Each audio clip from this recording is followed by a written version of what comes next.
That moment when everything suddenly falls into place, and the truth you've been avoiding hits you like a freight train? Yeah, I had one of those. But let me take you back a little. Last Friday was supposed to be just another ordinary night. Earlier in the week, we'd had a silly argument, something trivial, nothing that should have lingered. We talked it through, or at least I thought we did.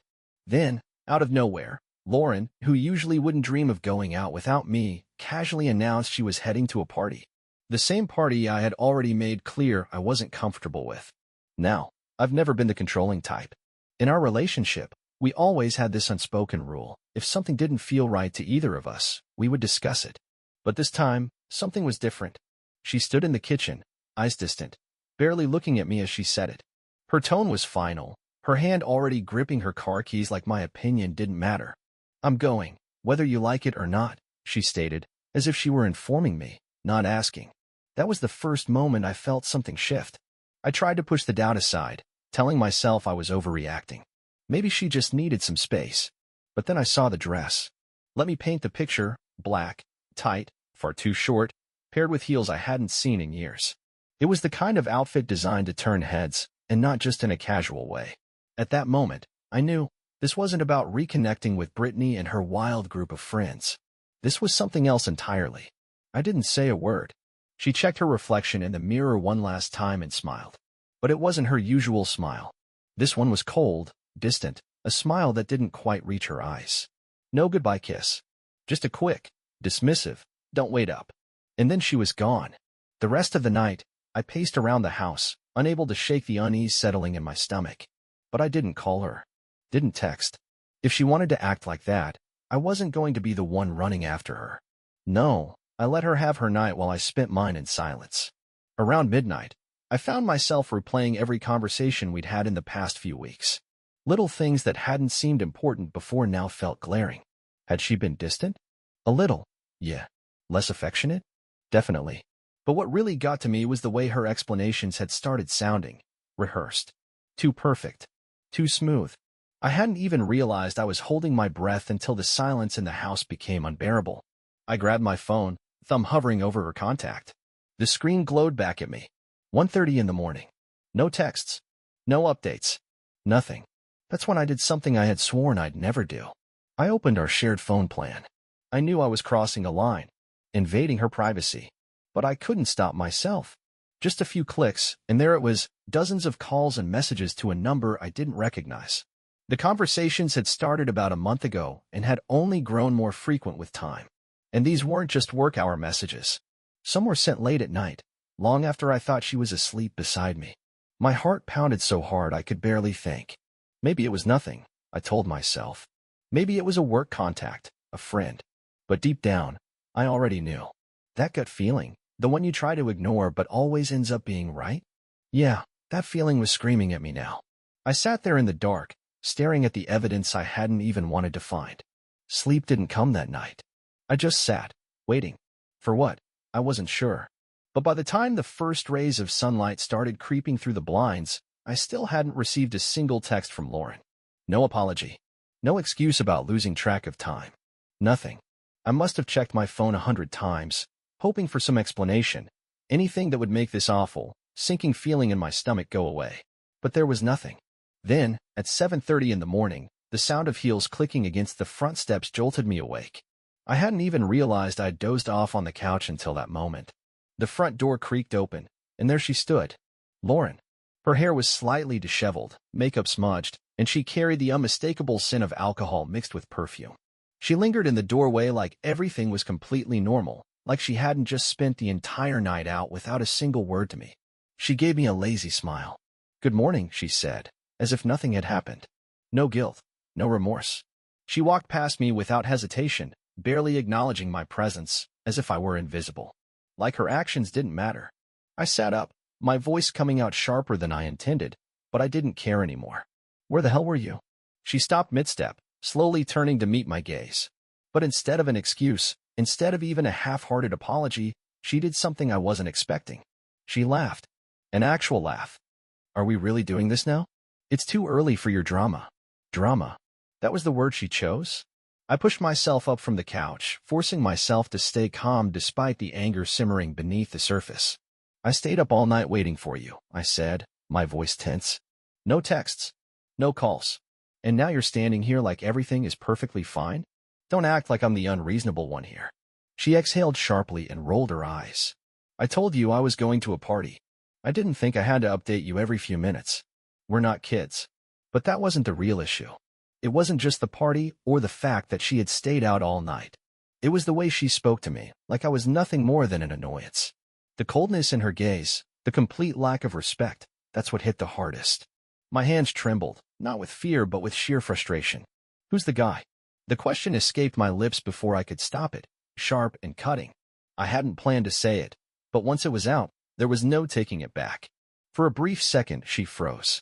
It was barely noticeable, but I caught it, that hesitation before she turned away, waving me off as if I were being ridiculous.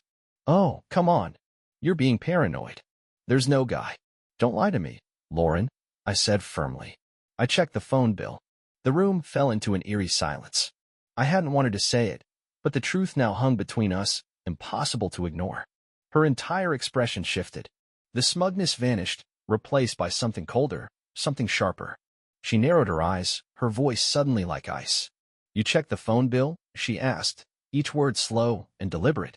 What is wrong with you? It was almost impressive how effortlessly she flipped the blame onto me, as if I was the one at fault for caring. As if I was the problem for questioning where she had been. But I refused to let her twist the situation this time. Who is he? I demanded again, my voice louder, more unsteady now. She folded her arms, still avoiding my gaze. It's nobody. You're overreacting. But something in her tone had changed. It wasn't as confident as before, more measured, as if she was testing how much longer she could keep this going. As if she was still calculating her next move. I stepped closer, my heart pounding. You've been texting and calling someone nearly every night for a month. And now you stay out all night, dressed like that. And I'm just supposed to believe it's nothing. For the first time, she seemed rattled. Her jaw tightened, and finally, she looked at me directly. It's none of your business, she said through clenched teeth. You don't control me. And there it was, the unspoken truth hidden beneath layers of deflection. She wasn't even trying to deny it anymore. No excuses. No explanations. Just a blatant disregard for how I felt, as if my emotions didn't matter. I stood frozen, staring at the woman I thought I knew. No shouting. No dramatic fight. No pleading or tears. Just a quiet, undeniable realization that the person in front of me wasn't the same person I had loved. Or maybe she had always been this way, and I had just refused to see it. Without another word, she turned and walked toward the bedroom. I'm going to sleep, she said over her shoulder, as if that was the end of it. As if none of this mattered. The door clicked shut behind her, the sound echoing in the silence. It left the room feeling hollow, as if all the air had been sucked out. I stood there, motionless, trying to process everything. It wasn't the quiet that hurt the most. It was her indifference. The fact that she hadn't even tried to justify her actions, hadn't attempted to soften the blow. She just walked away, as if I was insignificant. As if what we had meant nothing. I sank onto the couch, my mind racing. A month. At least a month she had been speaking to someone else. Late at night, while I had been sleeping just a few feet away, she had been texting him. And when I confronted her, she didn't even flinch. She just looked right through me. What was I supposed to do with that? My thoughts spiraled, unraveling every moment from the past few weeks. The night she stayed out late, claiming she was with Brittany. The sudden interest in working out. The mysterious work dinners she had never mentioned before. The signs had been there all along. Had I really missed them? Or had I just refused to acknowledge what was right in front of me? A vibration in my pocket snapped me out of my thoughts. For a second, I thought it might be her, maybe a half-hearted excuse or an insincere apology from the other room. But when I pulled out my phone, it wasn't from her. It was a notification from our phone plan. My stomach twisted. I had forgotten to disable the alert for that number, the one she had been calling. A new message had just been sent. At 7:48 a.m. She had barely been home 20 minutes, and she was already talking to him. I didn't know why, but I clicked on the number. I needed to see who he was. I needed to know. A name appeared on the screen. Ethan. Not a coworker. Not a random friend. Just Ethan. A name I didn't recognize. A number I had never seen before. My breath caught in my throat. My hands trembled as I opened the call log. 46 calls in 2 weeks. Dozens of text messages. Late at night, when exhaustion was supposed to make conversations impossible, the truth had become undeniable. This wasn't just paranoia anymore. It was real. Lauren had been seeing someone else. I heard movement from the bedroom. A moment later, the door creaked open just a little, and she peeked out, her face disturbingly calm, like nothing had happened. "Are you seriously still going on about this?" she asked, her tone flat, almost indifferent. I looked up at her, gripping my phone tightly. "I know it's him," I said, my voice quiet but steady. "Ethan. That's his name, isn't it?" For a second, she didn't react. Then, with a small shrug, she responded as if I had asked about something trivial. "Yeah. So what?" That was the moment something inside me broke. Not in an explosion of rage, not in the sharp sting of betrayal. I had already moved past those. What remained was something colder, emptier. Numbness. "How long?" I asked, my voice hollow. Lauren rolled her eyes, as if I were being unreasonable. "I don't know. A few months, maybe." She leaned against the doorframe, completely unbothered. "Does it really matter?" Her words felt incomprehensible. Does it really matter? How could she say that so casually? My entire world had just come crashing down, and yet she stood there, unfazed, not even attempting to look guilty. I stood up slowly. "You've been seeing him for months. Lying to me. Sneaking around behind my back. And you're standing there asking if it matters." She crossed her arms, her expression shifting to irritation. "I didn't lie to you. I just didn't tell you everything." There was an edge to her voice, like I was the one overreacting. "You've been so controlling lately, always questioning me. I needed space. And Ethan? He gets that. He doesn't suffocate me the way you do." The words hit like a punch to the gut. Controlling. Suffocating. Was that how she justified it? As if this was somehow my fault? A bitter, humorless laugh escaped me. "You needed space, so you ran to another man? You cheated because I cared about where you were." Lauren tilted her head slightly, her expression unreadable, bored, even. "Oh, don't be so dramatic. If it's the part about being intimate that's bothering you, that only happened last week." Her casual tone made my stomach turn. "Last week?" I echoed, the words barely registering.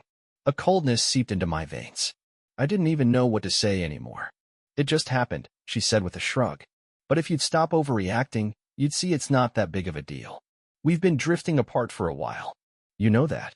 She spoke as though it was the most natural thing in the world, as if I was supposed to just accept it and move on. I could barely look at her. This wasn't the woman I thought I knew. Maybe she never had been. The room suddenly felt suffocating. I turned away, staring blankly out the window. "Get out," I said, my voice barely above a whisper. Lauren's eyes widened, caught off guard for the first time. "What?" I said, "Get out." My voice was firmer this time as I turned to face her. "I don't care where you go. Just leave. Now." For a moment, it looked like she might argue. But then, without another word, she grabbed her purse from the counter, slipping on her shoes as if this were just another ordinary morning. "Fine," she muttered, brushing past me toward the door. "But don't expect me to come crawling back. You did this to yourself." And with that, she walked out, slamming the door behind her. Silence settled over the house, but it wasn't the same silence as before. This time, it was different. This time, it felt final, like something had broken beyond repair. The echo of the door slamming rang in my ears as I stood there, staring at the empty space she had occupied just moments ago. The weight of her absence was heavier than her presence had ever been. It was strange. After months of feeling like I was losing her, the house now felt unbearably empty without her. I don't know how long I stood there, frozen in place, my mind looping over a single thought. She's gone. She's really gone. And yet, even as I acknowledged that reality, I couldn't tell whether I was devastated or relieved. Maybe both. I collapsed onto the couch, still gripping my phone, my hands trembling. The notifications of her and Ethan's calls were still on the screen, as if mocking everything I had believed about my life. How had it come to this? How had I let it get this far without realizing? I let the phone slip from my fingers onto the coffee table and leaned back, staring at the ceiling. My chest felt tight, but the tears never came. I felt empty, hollow, as if my mind refused to process what had just happened. I wanted to be angry. I wanted to scream, to break something, to punch a wall, anything to release the storm building inside me. But nothing happened. I just sat there, trapped in a nightmare I couldn't wake up from. My thoughts spiraled once again, retracing every moment, every decision that had led me to this point. I couldn't stop thinking about the night we first met, how she had walked into that bar with a confidence that was impossible to ignore. She had been different then, vibrant, spontaneous, authentic. Or at least, that's what I had believed. But now, looking back, It felt as though I had been living with someone I didn't even know, a stranger hiding behind a familiar face.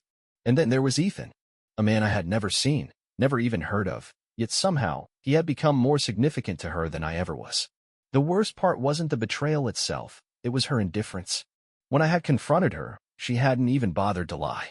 She had simply shrugged, dismissing it as if it meant nothing. As if I meant nothing. I should have seen it coming. Maybe, deep down, I had. But I had convinced myself otherwise, believing that this kind of thing couldn't happen to us. That our relationship was stronger than any challenge. That I was stronger than this. But I had been wrong. Lauren had been slipping away for months, and I had either been too blind to see it or too stubborn to admit it. Flashes of our recent conversations played in my mind like scenes from a movie I wished I could erase. The times I had asked if something was wrong, only to be brushed off. The night she had come home late with flimsy excuses. The moments when she turned away from me in bed, claiming exhaustion, while I could feel the distance growing between us. I had sensed her detachment, felt it in my bones, but I had done nothing, afraid that addressing it would make it real. And now? Now, there was no denying it. She was gone. Not just for the night, not just for a break. She wasn't coming back.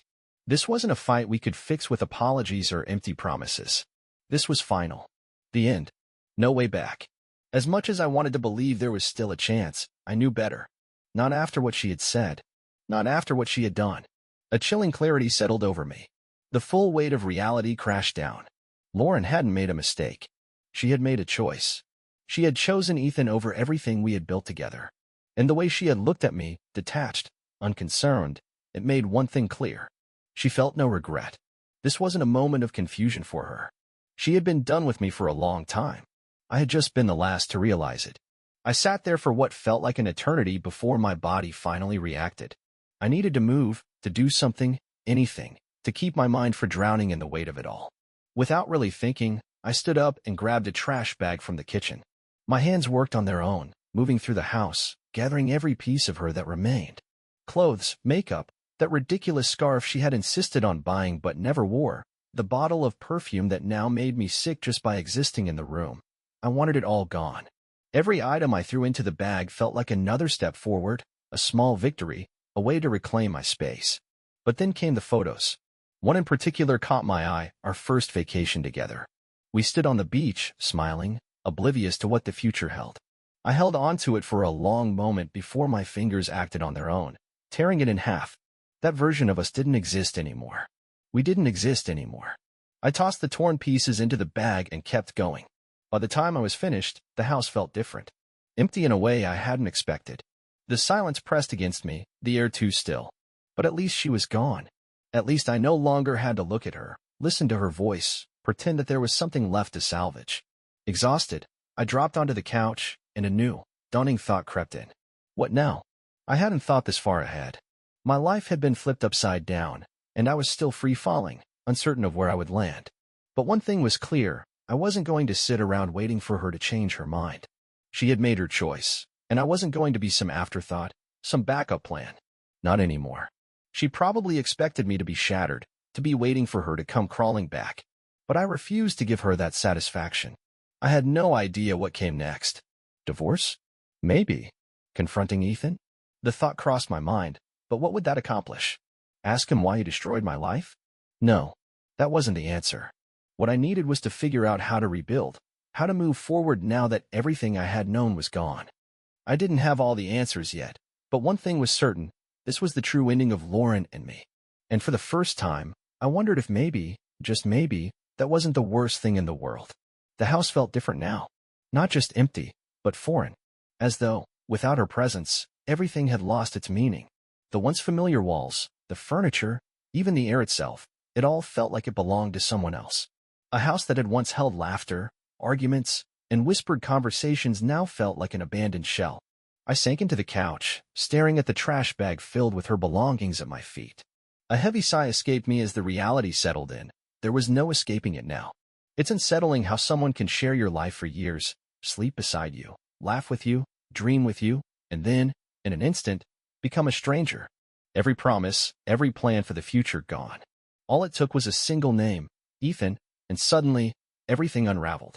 The silence in the apartment felt suffocating. I couldn't just sit there, drowning in my own thoughts. I need to talk to someone, to say it out loud. Without thinking too much about it, I grabbed my phone and called Ryan, my best friend. He answered on the second ring, his voice thick with sleep but laced with concern. "Hey, man.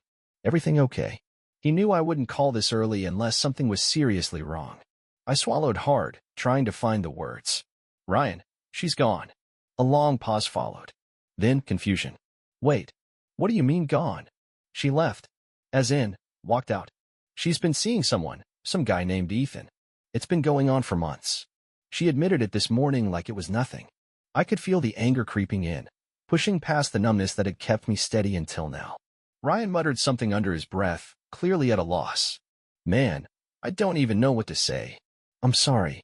"Yeah, well, sorry doesn't fix anything." My voice cracked, betraying the emotions I had been trying to suppress all night. She didn't even try, Ryan.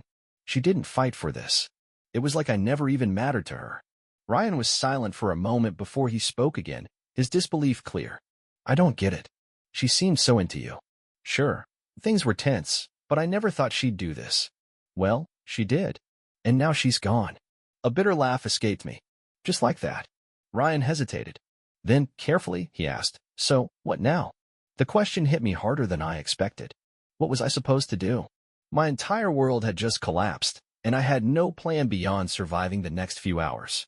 "I don't know," I admitted. "Divorce, I guess. What else is there?" "Are you sure about that?" Ryan's tone was cautious. "I'm not saying you should forgive her, but have you really talked?" "Like, really talked?" My jaw tightened as frustration flared. "Talk about what, Ryan?" "She lied. She cheated. For months." "What's left to say?" "I get it." "I do," he said. "People make terrible mistakes. That doesn't mean it's over unless you want it to be." His words stung. I knew he meant well, but the idea of even considering forgiveness made my stomach churn. "I'm not going to sit around and wait while she decides if she wants me or him," I snapped. "She made her choice." Ryan sighed, realizing this wasn't a fight worth having right now. "Look, I hear you. Just don't do anything rash, okay? Give yourself a little time." I didn't respond. I wasn't sure what to say. I just felt lost, like everything I thought I knew had been ripped away in a matter of hours. After a few more words exchanged, I ended the call and tossed my phone onto the couch. That's when I noticed it. Lauren had left her laptop sitting on the kitchen counter, the lid half open. The screen was dark, but it was right there, waiting. My heart pounded. I didn't want to invade her privacy.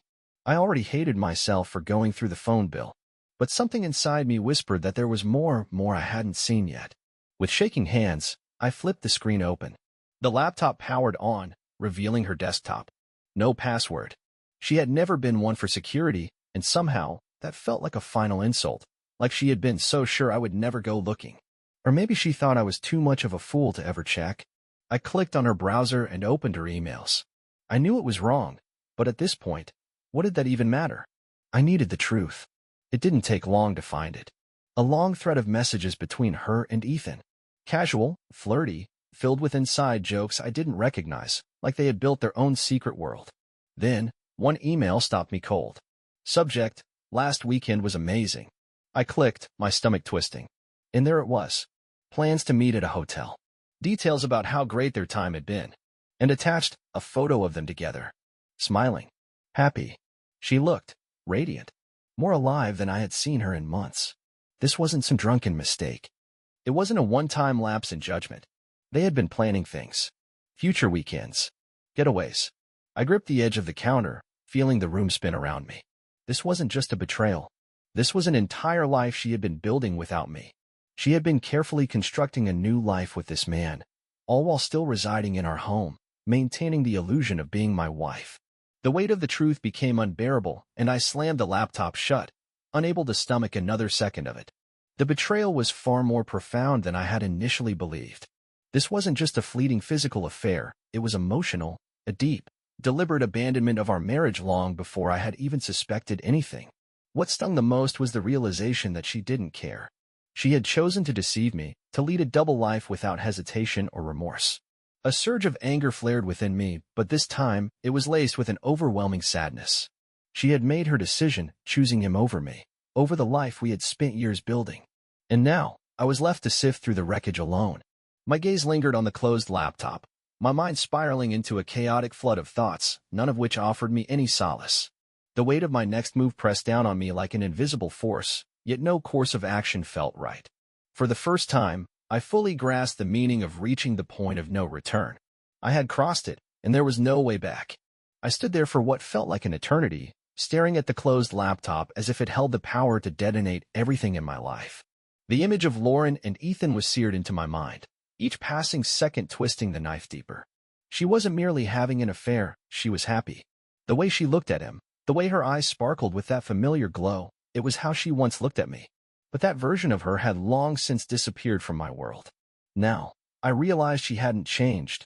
She had just reserved that side of herself for someone else. A cold numbness settled over me, pushing out the initial shock. Without fully realizing what I was doing, I grabbed my jacket off the chair and headed for the door. I couldn't stay in that house any longer, not with her presence woven into every inch of it. I needed air, distance, something to prevent me from drowning in the overwhelming tide of emotions crashing down on me. I walked aimlessly down the street, my feet moving without purpose.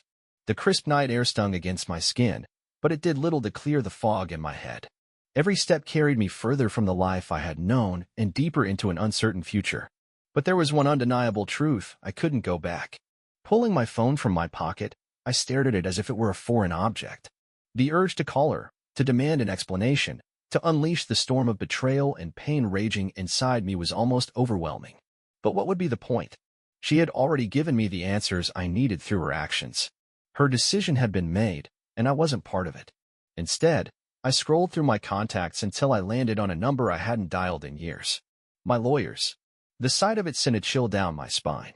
Divorce. A word so cold, so clinical, yet it was about to become my reality. My thumb hovered over the call button, hesitation gripping me. Making the call would mean the end of any last illusion, the death of whatever hope remained that this could be salvaged. Then the emails flashed through my mind. The hotel reservations. The plans she had made for a future that didn't include me. She hadn't just strayed, she had already envisioned a life where I was nothing more than a distant memory. The anger returned, sharper this time, cutting through the hesitation. Before I could second-guess myself, I pressed the call button. The phone rang twice before a familiar voice answered. "Hey, Daniel, it's been a while. What's going on?" Hearing my lawyer's voice made everything feel even more real, but I forced myself to say the words. "Matthew, I need your help. It's about Lauren. I need to file for divorce." A brief silence followed before he spoke again. "I'm sorry to hear that. Are you sure? This isn't something to rush into." "I'm sure." My voice was steadier than I felt. "She's been cheating on me for months. I found out everything today. There's no fixing this." Matthew didn't push further. "All right. Let's meet at my office tomorrow and go over the details. I'll need some information, but we can start the process. Tomorrow works." I ended the call quickly, unwilling to let the full weight of what I had just set into motion settle in. Standing there on the empty sidewalk, my phone still clutched in my hand, I felt an odd mixture of relief and sorrow. I had taken the first step toward officially ending my marriage, but I couldn't decide whether I should feel proud for finally taking action or sick at the thought of walking away from the last 7 years of my life. I kept walking, the deserted street stretching ahead of me as my mind raced. Unbidden memories of Lauren flooded my thoughts, moments from a life that now felt like a distant dream. I thought about the day we moved into our home, how we had debated over the perfect shade for the living room, laughing over the absurdity of our arguments about blue versus green. I recalled our first Christmas together, the hours spent untangling a mess of holiday lights, collapsing in laughter when half of them refused to work. Those moments weren't from another lifetime. They were from this life, with this Lauren. The same woman, the same marriage, only before. Before the secrets, before the betrayal, before Ethan. Eventually, I found myself in a small park not far from our house. The wooden bench let out a tired creak as I sank onto it, my gaze settling on the playground in front of me. A little girl giggled as she swung back and forth, her father standing behind her, gently pushing her higher. His face held the kind of happiness that seemed effortless, a picture of contentment. For a fleeting moment, I found myself wondering about his life. Was it truly as joyful as it seemed, or was he, like me, teetering on the edge of something he never saw coming? The thought tightened in my chest. I had been in his place once, hadn't I? Certain that life was steady, believing I had everything mapped out. Lauren and I had shared dreams, made plans, and for a time, we had been happy. But those plans had crumbled long before today. I just hadn't noticed how far gone everything was until it was too late. As I sat there, an unsettling truth settled in my mind. The woman I had loved was not the same woman who had just walked out of my life. Lauren had become a stranger to me, or maybe she had been changing all along, and I had been too blind to see it. Perhaps I had stayed the same while she drifted further away. Either way, we had become two people moving in entirely different directions. Time passed unnoticed. The sun dipped lower, stretching long shadows across the park, but I still couldn't bring myself to leave. The idea of home felt foreign. The house was still standing, filled with my belongings, yet it didn't feel like home anymore. Not without the future I had envisioned within its walls. Eventually, I forced myself up and began the slow walk back. As I neared the front door, something caught my attention. The trash bag, the one packed with Lauren's things, was still there, untouched, exactly where I had left it. I bent down, grabbing it by the handles, and for some reason, the weight of it felt satisfying. It wasn't just discarded belongings, it was the last trace of her in my space, the remnants of a life she had chosen to leave behind. Without hesitation, I carried the bag to the trash bin outside and tossed it in. The lid slammed shut with a finality that echoed in the stillness of the evening. And just like that, the first step toward moving forward had been taken. I had no illusions that the coming days, weeks, or months would be easy. Throwing away her things wouldn't erase the hurt or fix what had been broken. But for the first time, I felt like I had reclaimed some control, no matter how small. My future was now an open road, uncertain and daunting, yet strangely liberating. One thing was clear, I was finished being a backup plan in Lauren's story. This was my life too, and I refused to let her betrayal define it. The following morning felt surreal, as if I had stepped into someone else's existence. I had slept in what used to be our bed, but it felt emptier than ever before. The silence was unbearable, no sound of Lauren moving about, no clinking of dishes from the kitchen. Just me, lying there, staring at the ceiling, trapped in an endless loop of memories and unanswered questions. There was no going back now. The decision had been made. Divorce was no longer some distant, abstract idea. It was real, and it was happening fast. I pushed myself out of bed, my limbs heavy, as though weighed down by something invisible. My phone vibrated on the nightstand. For a moment, my heart clenched. Lauren? But when I checked, it was just Ryan. A simple message. You okay? I stared at the screen, unsure how to answer. Was I okay? I wasn't sure I even knew what that meant anymore. Eventually, I typed back a short, "I'll be fine," and tossed the phone aside. Moving through the morning routine felt mechanical. Coffee, shower, getting dressed, it all blurred together, each task done just to keep myself occupied. But no matter where I turned, she was everywhere. The memory of her off-key singing while making breakfast. The way she always left her shoes by the door, promising to put them away but never following through. Each detail was a reminder of what was gone. I wasn't ready to face the world, but I had no choice. Today, I had an appointment with Matthew, my lawyer. The official process had to begin. Grabbing my jacket, I stepped outside, making a conscious effort not to glance at the trash bin where I had thrown away the last pieces of our life together. The drive to Matthew's office felt longer than usual, my mind heavy with the weight of what lay ahead. When I finally arrived, I sat in the car for a moment, staring at the office building. The reality of it hit me like a wave. I was about to start dismantling everything we had built, piece by piece. Inside, Matthew greeted me with the kind of professional courtesy that suggested he had seen this situation unfold countless times before. He didn't ask how I was doing, and I was grateful for that. We sat across from each other in his small office, papers spread out between us under the harsh glow of fluorescent lights. The sight of them made everything feel even more final.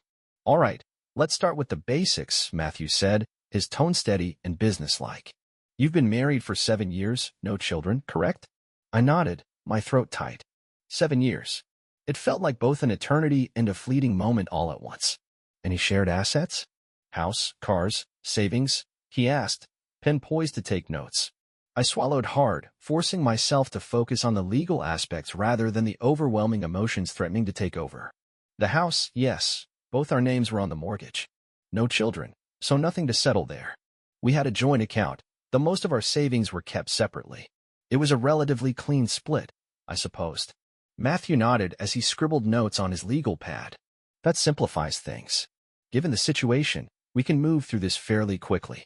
Do you want to proceed with an uncontested divorce? If Lauren is willing, we can avoid a lengthy court battle."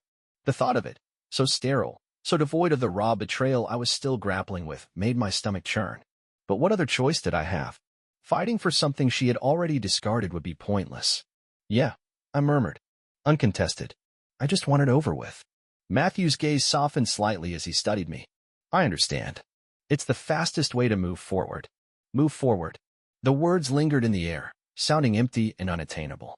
How was I supposed to move forward when everything in my life was still laced with traces of her? We wrapped up the meeting, and I signed the initial paperwork before shaking Matthew's hand. I'll get this filed today, he assured me. You'll likely hear from her lawyers soon, but don't worry. We'll handle everything. I nodded, murmured my thanks, and stepped out of the office. The weight pressing down on me felt even heavier than when I had walked in. Legally, the process had begun, but emotionally, I was still standing at the edge of the wreckage. Back in my car, I sat motionless, gripping the steering wheel as I tried to process what I had just set in motion. My marriage was officially unraveling, and instead of relief, all I felt was a gaping emptiness, like I had torn out a part of myself and handed it over to be reduced to a legal formality. Without a clear destination, I drove aimlessly, letting the roads decide my path. Eventually, I found myself outside a place I never expected to go. Brittany's house. Yes, that Brittany, the one Lauren always claimed she was with on those nights she had really been with Ethan. Something deep inside me, some desperate need for answers, propelled me forward. Before I could reconsider, I knocked twice, my heart pounding in my chest. The door swung open, and Brittany's eyes widened in surprise. Oh, hey, Daniel. What are you doing here? I didn't bother with small talk. I need to know. How long have you known about Ethan? Her expression shifted, guilt flickering briefly before she masked it with a tight smile. Daniel, I don't know what you're... My voice came out sharper than I intended, but I didn't care. Don't lie to me. You covered for her, didn't you? Every time she told me she was with you, she was with him. How long, Brittany? She looked away, biting her lip as if debating whether to answer. But the weight of the truth was too much to hide now. A few months. Maybe longer. I don't know exactly. Even though I had suspected it all along, hearing the confirmation still hit like a punch to the gut.